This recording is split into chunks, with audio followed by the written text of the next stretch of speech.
السلام علیکم ورحمۃ اللہ وبرکاتہ۔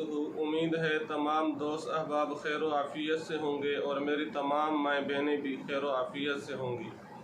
آج آپ حضرات کی خدمت میں ایک ایسا وظیفہ لے کر حاضر ہوا ہوں جس کے متعلق اکثر میری بہنیں اور بھائی رابطے میں رہتے ہیں کہ آپ ہمیں ایسا کوئی وظیفہ عمل بتا دیجئے جس کے کرنے سے امتحان میں ہم کامیاب ہو جائیں اور نمایاں پوزیشن ہمارا مقدر بن جائے۔ تو جو بچی بھی اسکول و کالج یونیورسٹی میں پڑھتی ہے، ہر بچے کی یہی خواہش ہوتی ہے کہ وہ اعلیٰ نمبروں پہ پاس ہو جائے، کامیابی اس کا مقدر بن جائے، نمایاں پوزیشن اس کا مقدر بن جائے۔ تو ہر بچے کی یہی خواہش ہوتی ہے۔ تو آج آپ حضرات کی خدمت میں ایسا وظیفہ لے کر حاضر ہوا ہوں جس کے کرنے سے انشاءاللہ جو بچہ یا بچی، جو میرا بھائی یا بہن یہ وظیفہ کر لے گی، انشاءاللہ کامیابی اس کا مقدر بن جائے گی۔ اسکول و کالج یونیورسٹی کے تمام طلباء اور طالبات اس پر رشک محسوس کریں گے کہ اس بندے نے اتنے نمبر کیسے لے لیے ہیں۔ لیکن وظیفہ کی طرف بڑھنے سے پہلے آپ سے ایک درخواست اور گزارش ہے کہ آپ ہمارے چینل کو سبسکرائب کر دیں۔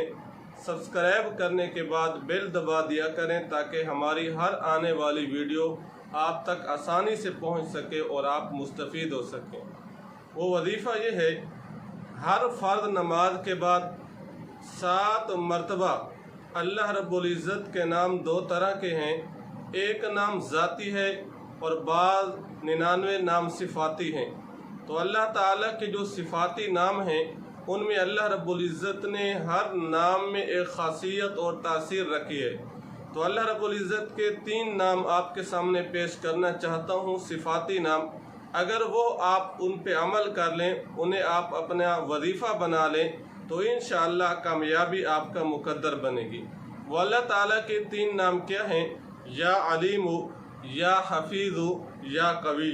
یہ اللہ رب العزت کے 3 صفاتی نام ہیں، یا علیم، یا حفیظ، یا قوی۔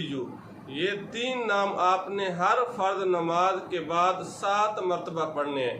سر پر ہاتھ رکھ کر آپ نے 7 مرتبہ اللہ رب العزت کے یہ 3 صفاتی نام، یا علیم، یا حفیظ، یا قوی، یہ 3 نام 7 مرتبہ سر پر ہاتھ رکھ کر ہر فرض نماز کے بعد، یعنی سنت پڑھنے سے پہلے آپ نے یہ عمل کرنا ہے۔ اور یہ پڑھنے کے بعد پھر آپ نے قرآن مجید میں جو دعا ہے، ہر اسکول و کالج یونیورسٹی مدرسہ میں، ہر جامعات میں یہ جو آیت کریمہ لکھی ہوتی ہے، رب زدنی علما، آپ نے یہ بھی 3 مرتبہ پڑھ لینی ہے۔ یہ پڑھنے کے بعد لیکن ان باقی آیات کو پڑھتے وقت آپ نے سر پر ہاتھ نہیں رکھنا، صرف اللہ تعالیٰ کے جو 3 نام ہیں ان کو پڑھتے وقت آپ نے سر پر ہاتھ رکھنا ہے۔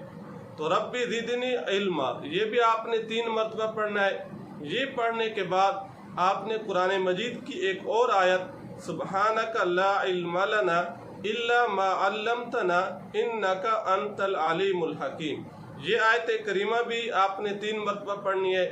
یہ پڑھنے کے بعد قرآن مجید میں 16واں پارہ سورہ طٰہٰ کی جو آیت نمبر 25، 26، 27 اور 28 ہے، رب اشرح لی صدری ویسر لی امری واحلل عقدۃ من لسانی یفقہوا قولی، یہ بھی آیات آپ نے 3 مرتبہ پڑھنی ہے۔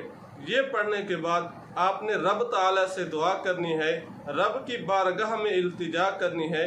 انشاءاللہ اس وظیفہ کے کرنے سے جب تک آپ کا رزلٹ شو نہ ہو، آپ کا نتیجہ نہ آئے، اس وقت تک آپ نے ہر فرض نماز کے بعد یہ عمل، یہ وظائف آپ نے جاری رکھنے ہیں۔ انشاءاللہ اللہ رب العزت اس وظیفہ کے کرنے سے، اس عمل کے کرنے سے آپ کو نمایاں پوزیشن ملے گی اور اچھے نمبروں میں آپ پاس ہو جائیں گے۔ دعا فرمائیں اللہ رب العزت تمام طلباء اور طالبات کو اپنے مقاصد میں